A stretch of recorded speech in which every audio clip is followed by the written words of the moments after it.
everybody, welcome back. If you're returning, welcome back. If you're new, welcome. You're all welcome, no matter where you've come from. But this is the next episode of the James Watson podcast, recently rebranded. We are happy to have you here with the man himself, James Watson. Still trying to wrap my head around that. Well, But me. it is about you. It is your world and we all just live in it. Mum, remember when you says the world doesn't revolve around me? Yeah. Literally. That one does. My world revolves around James Watson. 5 people. Well, yes. So, James Watson podcast, where can they find you online? You can find me on Instagram, TikTok, LinkedIn under James Watson, but on Instagram and TikTok it's the _, Yes. James _ Watson. So yeah, jump on there. And Obviously YouTube's the follow. same. And if you're on YouTube, please subscribe. On YouTube. Beautifully done. Yeah. Yeah. Yeah. That was. Still trying to wrap my head around that. It's not Yeah. something I thought I'd He ever is also say. a bit more excited. He didn't seem very excited about it there when he said that, but he is normally more excited on the different platforms. So you'll get energy when you actually go there. You definitely get energy. Yeah. Yeah. I'll be honest with everybody why I'm excited. I never thought that, feel like I'm trying to beg people to follow. Look, if you like what you see and what you hear, like, subscribe, follow. If you don't, you know what to do. Our famous saying in the office is, you do you. Yeah, you do you. If it works for you, do that. If you do follow and prepare for some rants. It's a free country, apparently. Yeah. Prepare for some. We'll stay away from that. We're not getting into that? You know what you're talking about that in No. the podcast? No, we're not getting into politics? No, okay, great. Let's stay away from that. But No, I think it would actually be quite an interesting podcast. Well, maybe if you follow his Instagram, maybe he'll tell you on his Instagram how he feels about all of that then. Save that for Insta. Yeah. Yes. Today we are going to talk about, I think, limiting beliefs, a general heading for it, would you say? Yeah, limiting beliefs are AKA all the wee things that go inside in our wonderful wee heads that prevent us from doing things and messes up. Yep. We're a messed up bunch of people. I'm joking. Just everybody's messed up with something. Why in full transparency, we had a full other episode planned that we were going to do today, but you woke up this morning feeling inspired and you called me this morning, in which I didn't answer, and then you sent a text saying, call me back right now. I did put a crying emoji after it to make you see that I wasn't being serious. Yeah. Like, call me now. Call me back right now. Call me now. Which I did call back within about 30 seconds and I went straight to voicemail. I couldn't wait. I was lying my PMF, Matt, which is to help me be a higher performer. And my ADHD got the better of me and I had to call someone else. I couldn't wait on you. Okay. Well, anyway, so you decided this morning we want a different topic. So we're doing limiting beliefs this morning. So maybe a good place to start is, why were you so inspired today to do this topic? Why is this something that you want to talk about today? Because I would say 90% of the time when I'm coaching people at all different levels, Yeah. everybody deals with what's going on inside their head, right?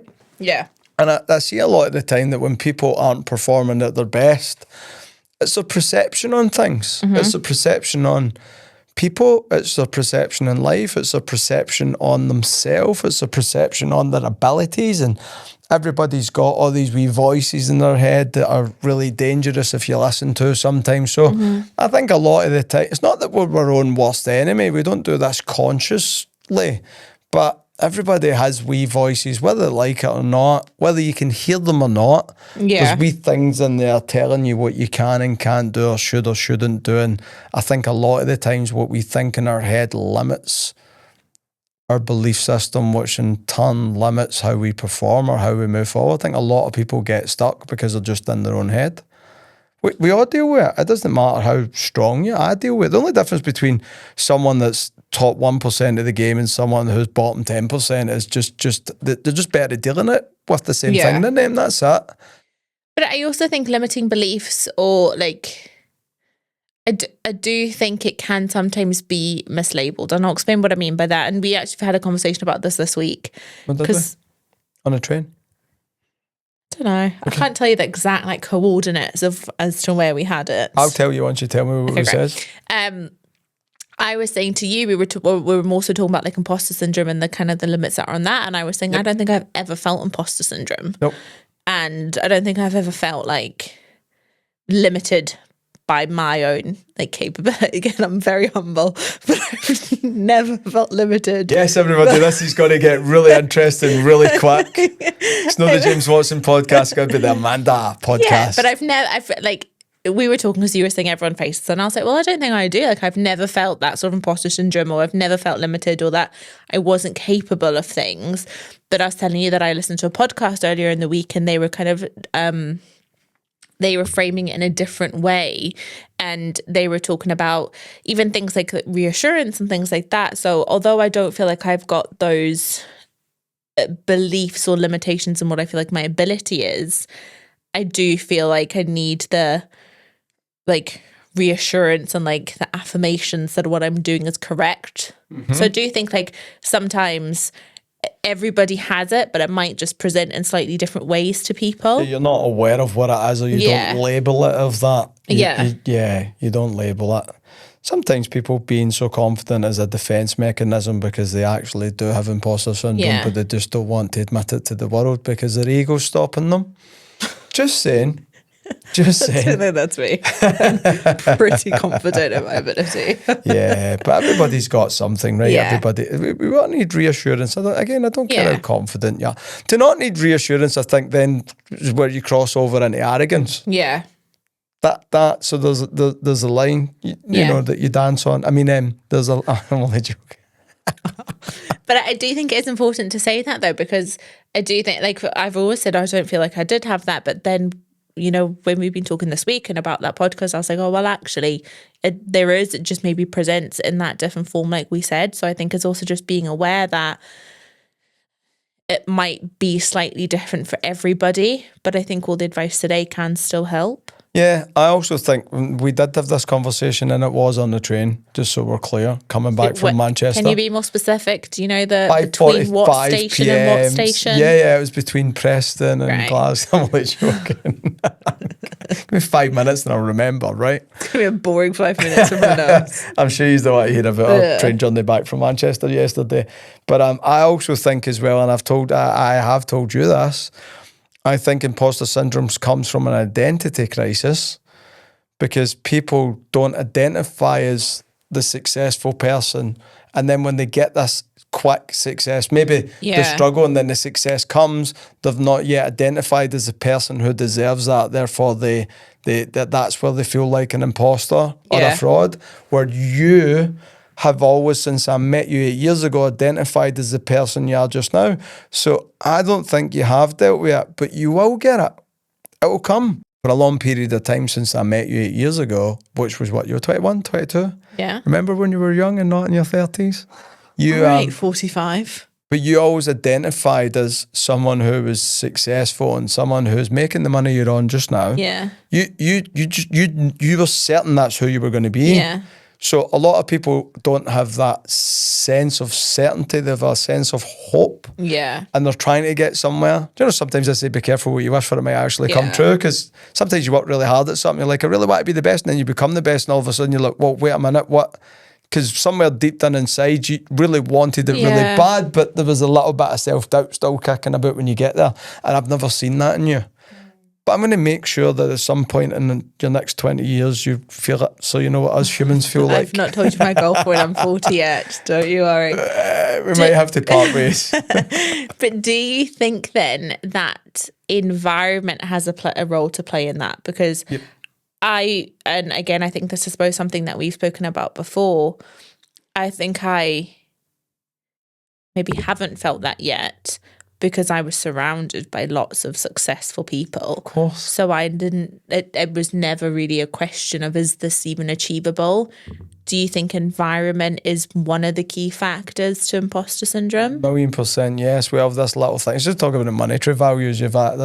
We all have a limiting belief in our head, and it's called your money blueprint. Right. And your money blueprint, to break it down, is take the 6 most successful people you know, average out their income, and that's what you believe you can make. Mm-hmm. On a personal level, no, I'm not talking about Instagram, YouTube. Yeah. I'm not talking about celebrities. I'm talking about the people that you know, your uncle, your aunt, your mum, your dad, and you actually know. when I thought about this, up until I got introduced to the sales world and this thing called entrepreneurship, I was 23. My only goal in life was to make the same amount of money as, or just a little bit more than the richest person I knew, which was my dad. He wasn't rich. He made great money, he ran oil rigs, but he was the richest person I knew.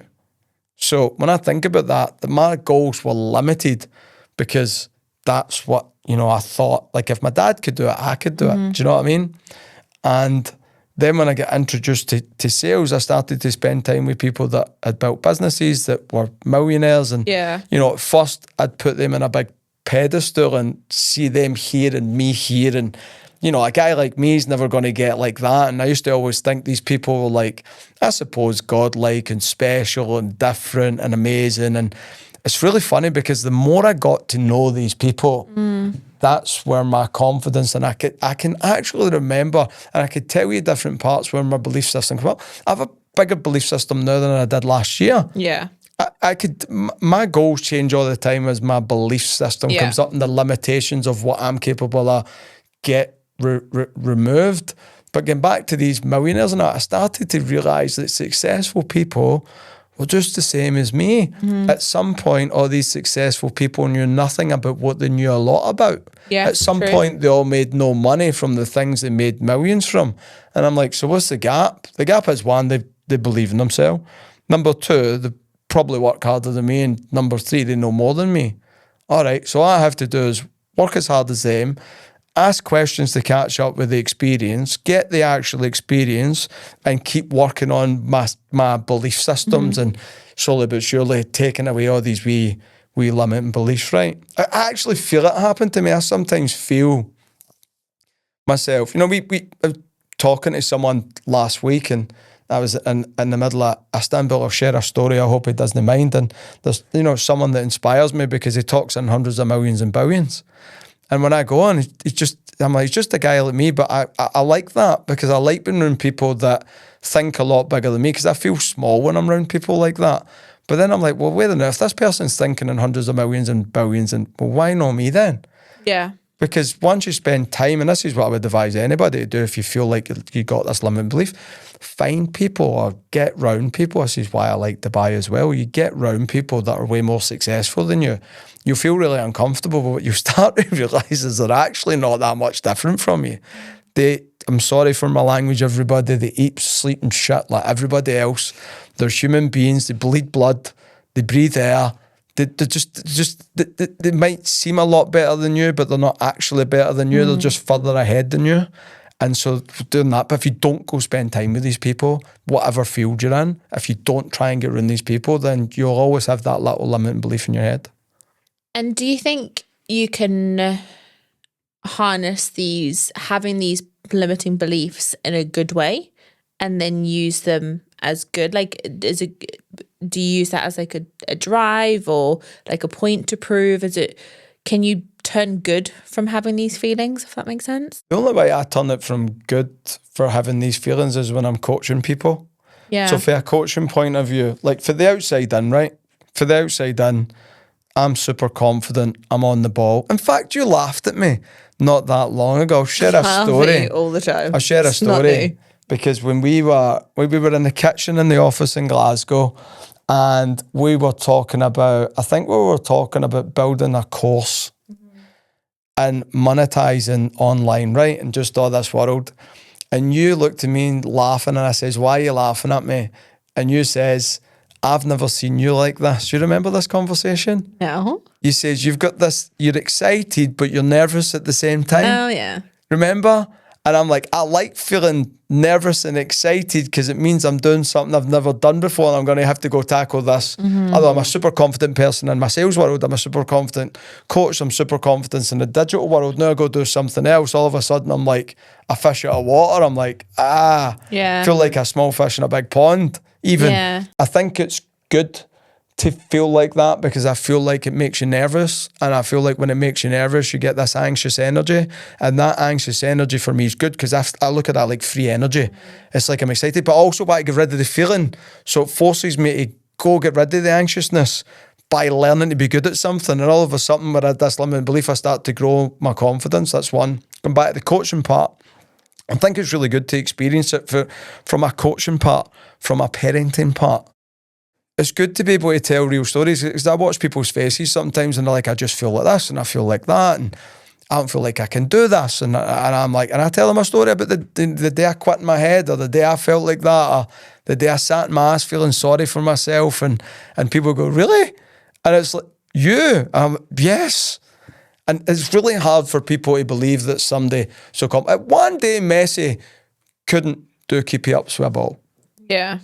But it's hard to imagine Messi struggling doing keepy ups with a ball. Do you know what I mean? It's just hard to imagine that stuff because he's so good at it. So I think it's a good thing to experience it, because in any kind of mentorship, in any point of your life, if you're a CEO entrepreneur, or even a dad, being able to look at your kids and go, when my kids get anxious, I'm like, I get anxious. Yeah. I don't believe in myself. Sometimes my kids are like, really? And again, so sharing the story of feeling like that is relatable and shows empathy, but then people will be better students to you because they know you've felt what they felt, but then you can also teach them how to deal with it. Yeah. And so they take the information in a lot more if you've experienced it. So I say that's the only way where I would turn that into good. Gives me free energy, gives me a reason to go learn whatever I'm nervous about, to take away that anxious, stressed out feeling, and it makes you a better mentor and coach for anybody. It helps you help other people. What do you think then the link between limiting beliefs are and your comfort zone? Oh, that's a deep question. So deep. We'll need to think really deep for this one. Okay, let's put some hold music on just for 2 minutes while he thinks about it. We'll just switch to adverts, right? Yeah. Put the Iron Brew advert on. You seen the wee one with the wee guy in the shop just now? The Iron Brew? Iron Brew's a drink in Scotland if you're not from Scotland watching us. It's not like it's the only country where it's more popular than Coca-Cola. Drink that outsells Coca-Cola in the world. Stunning. Great. Clinton's game fame for the Scots. Anyway. It's really made it in life. Trust us to win it, making a fizzy juice full of sugar. Yeah. Anyway, not like that. I love Iron Brew. Anyway, the advert's hysterical. Yeah. I'll watch it. I'll show you. It's really funny. It's proper wee Glasgow advert. But anyway, fantastic. So what is the link between limiting beliefs and your comfort zone? I think your limiting beliefs keep you in your comfort zone. I think because a limiting belief is that wee voice inside your head going, you're not worthy, you can't do this, no way. It's like when I'm coaching people, I'm like, it's like the bully in the school. Yeah. It's like the bully in the school telling you, you can't be a surgeon if you want to be a surgeon. It's that someone try to change the way you think and make you feel bad, but unfortunately your brain does that. And if you don't learn to push back in the bully and beat the bully, then think about getting bullied if you take it. You become this wee shell of yourself, and that's it, and it keeps you in your comfort. Every time you go to do something as well, and your brain will put limiting beliefs on you when you go to break your comfort zone, because your brain seeks the path of least resistance. Yeah. So as soon as your brain recognises you're going to do something that could cause failure, that could cause pain, that's going to steal energy, your brain will try and talk you out of doing it. And I know this is, if you're a neuroscientist watching this, you might correct the way I'm explaining it, but it's my wee monkey way of explaining it. But every time your brain knows this person is going to go try to do something they've never done before, it might be pain, we might get our heart hurt, we might get our pocket hurt, we might physically get hurt. There's a wee voice comes in your head and starts giving you all the reasons not to do it. Yeah. And it usually talks to you like a bully. So that's the limit. So if you give in, you're always going to stay in your comfort zone. You're not going to grow. You have to learn again to have these wee internal conversations. Or sometimes if you're crazy like me, look in the mirror and have external conversations. You walking about sometimes and you can see you talking to yourself, mumbling away. I was in the gym doing VO2 max training. Sorry, I'll share a story about the gym, everybody. I go a lot and I do this. I choose the assault bike, which is my poison because it's the hardest thing to do. And VO2 max means you go all out. Is that where it's like a fan or something? That's an assault bike, isn't it? It's like a fan or something. Yeah, you do. That's what it is. It's really, it's the most painful, horrible, disgusting thing you can do. And I have to do 4 minutes as hard as I can go, rest for 4 minutes and do that 4 times. So it brings up your fitness level, super good for you. It's called VO2 max training, but it's disgusting. I caught myself last week in the gym. I forget because I'm in a zone. You know when you're really locked in and I've got the music on and I'm shouting, come on, son, come on, son, come on, come on, come on, because everything in my body's saying, stop, please, we're going to be sick. Yeah. My tummy started turning, I was shaking, so my brain's like, stop now, you're going to die. My heart rate was like 180, something like that. And then I realised the gym was full of people and there was no music on. Staring at you. Like, my wife's like, please tell me you weren't doing that in the gym. No. I'm like, I'm the guy going, come on. Because my internal voice came external because it was so painful. But again, that's a limiting belief. When you feel pain when you're on a running machine and something's telling you to stop, your brain's trying to limit you for growth, but it knows the growth is going to be pain, out of breath and stressed out. And so even on a fitness level, you deal with that wee voice inside your head. So do you think then, like, doing little things, little and often, to come outside of your comfort zone would help you break those limiting beliefs? It's like learning to fight the bully. How do you learn to fight the bully? You come back stronger every time. And I see, again, when I'm coaching people, I teach them a wee practical thing. I'm like, you got to come out and crush the voice quickly to the point where the voice is a wee bit scared of you. Joe Rogan. We're going to quote Joe here.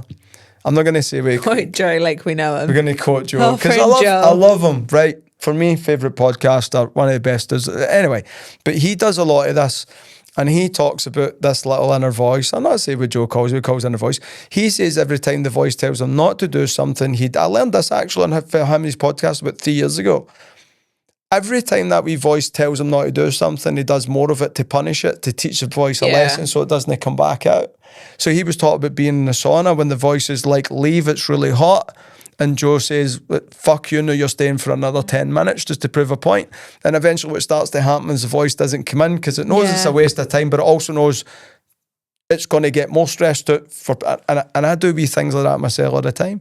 When I'm in the sauna and I want to come out, I'm like, no, I'm not coming out. I'm not getting into the voice. And it's like a little challenge of doing it. So I think for me, the gym does a lot of that and for a lot of people. But anywhere where you find an opportunity to overcome that wee voice in your head, and for me, it's extending your ability to be disciplined and break those limiting beliefs. I done it when I was eating one meal a day for 4 weeks there.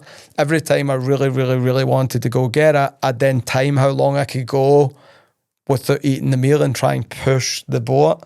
And again, that's me making sure that my limiting belief just becomes a little bit higher up. And you, quite recently, I would say, have heard someone explain limiting beliefs in a way that's really resonated with you, and a way that's really sort of stuck with you.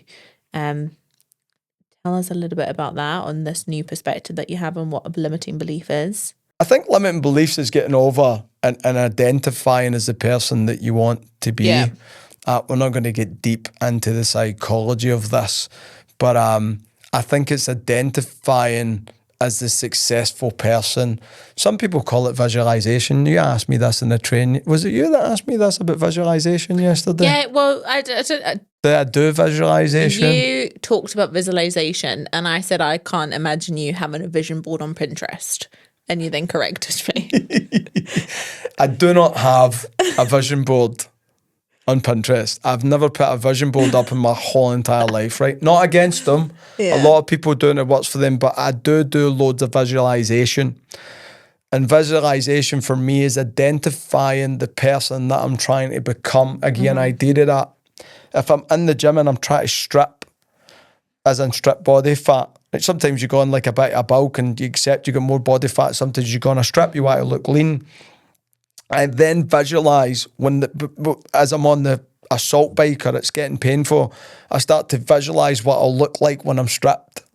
Like a clear cut, colour of shorts I've got on, am I tanned, am I not tanned, where am I, where do I see myself? It's like looking at me, and it's a visualization of who I'm trying to identify as, which helps me get past that little limiting belief. But also, when you get there, because some people, when they get past the limiting belief and get there, if they've not fixed their identity problem and still don't identify, go back the way. I see loads of people do this, and sales especially. They work really hard, they're high performers, they get somewhere and they have a little red self-destruct button. And for years I've been trying to figure these people out. Why would someone work their arse off and get to the point where they make, in some cases, they're making 500 grand a year. Yeah. And then they do something ridiculously stupid that they know is completely stupid. sabotage. And if you're watching, you know who you are. Yeah. You know who I'm talking about you, by the way. A couple of yous, you know. But it's like they just sit and go, let me just destroy everything I've built. And they press the button. And it's because they've never really overcame the limiting belief. It was still there somehow. And somehow they were still managed to hit their goals without overcoming the limiting belief. So they've never actually identified as the person who got it. They're actually surprised they got it.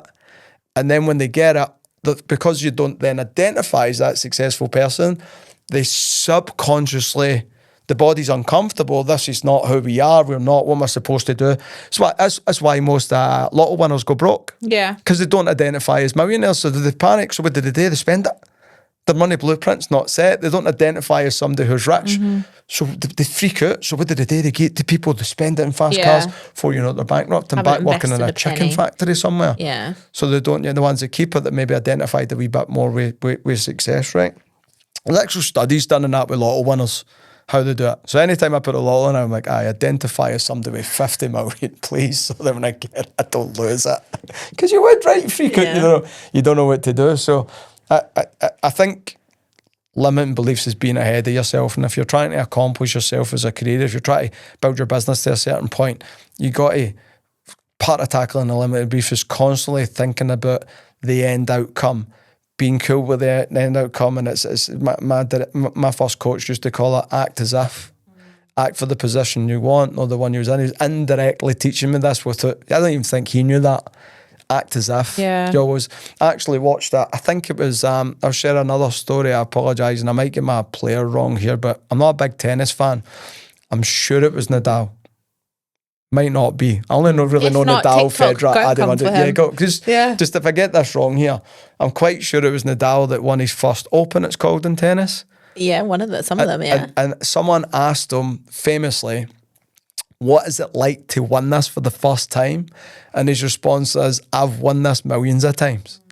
In his head. And they're like, what do you mean? He's like, I've been winning this since I was 8. Yeah. Every time I trained and every time I played, I was playing here and I won this. So it's quite underwhelming for the person because they're like, yeah, well, I was always going to win because I've won it so many times. Yeah. So if you manage to identify as the person who gets everything they want when you get there, the downside to it is you won't get the dopamine kick you thought you got because you identified. I got this with a car. I'm not saying about car, I don't want to be obnoxious, but I got my dream car that I wanted when I was 14 and my wife got upset because I never got excited about it. And it wasn't because I had imposter syndrome. It's just because I always knew I was going to get it. I'd identified as the guy who drove that car. And then when I got it, I was like, well, my wife's like, why are you not excited? You've not shut up since I met you. And I'm like, I was always going to get it without sounding obnoxious. So the downside to overcoming limiting beliefs and identify as that successful person is when you get the success, you'll be a little bit disappointed because you won't be as excited as you thought you were. Yeah. So there's a downside to it as well. I know I've seen this kind of play out in real life a few weeks ago. As we've discussed, this is your world that I just live in and I just follow you about wherever you go. You not discussed painting you yellow and getting you blue dungarees at one point? Yep. James refers to me as his minion. No. Amanda referred to herself as a minion one day. I think if we fact checked that. Talkers are going to go mental at this. So, in my world, I just follow James about. He was running a seminar it must have been maybe 2 months ago now in Manchester for the day, on a Saturday, and a bunch of kind of all these entrepreneurs, specifically in sales, could come along and basically hear James talk all day long, which is kind of like your dream day, to be honest. One of my favourite things to do, 8-hour seminar chatting. Just you chatting away. Just me talking. But adding value, must I say, not talking about me. It's not like the life of James. Yeah. Bits are, but feel you free add to some come sense. But I remember seeing this in person, and you got everyone to shut their eyes, and you were talking about, like, imagine making your first million, or, from being in the sales industry, and imagine that moment of making your first million. And within about 10 seconds, like, people started laughing. Yep. And you stopped everyone. You're like, okay, but why are you laughing at that? And you went on to explain, well, that's because to them this just sounds like a really ridiculous thing, and it almost seems like unrealistic and untrue. And it was just so far-fetched. And a room full of entrepreneurs that might be millionaires. Yeah, which exactly. is hysterical. So I think that is a good activity for everybody to do, is just to do these things and find where your ceiling is. Yeah. And find at what point does it feel ridiculous, or what point does it sound funny to you? Because I think it's good to get a gauge of knowing where you are. Yeah. Even if you say things like, I wish I could. Yeah. Well, you could. You could do it. Even Yeah. you catch, there's a wee limiting belief there. We just talked an easy one there. People go, I wish I could drive a Ferrari one day. I'm like, well, you could if you wanted. You just need to figure out how to make the money to be able to afford one, really, Yeah. right? But is that a wish? There's a wee flag as well when you start to, I wish I could be as strong as that person. I wish I could look as good as her. Well, you could. You could. But there's always a way, right? Yeah. There's always an angle. I think there's a wish will always remain a wish. A must will come true. Yeah. And I think that's true. But I think it's an activity everyone should try, just to see where the limit is, because the brain and the imagination is a really powerful thing. But the mind can conceive and believe it can achieve.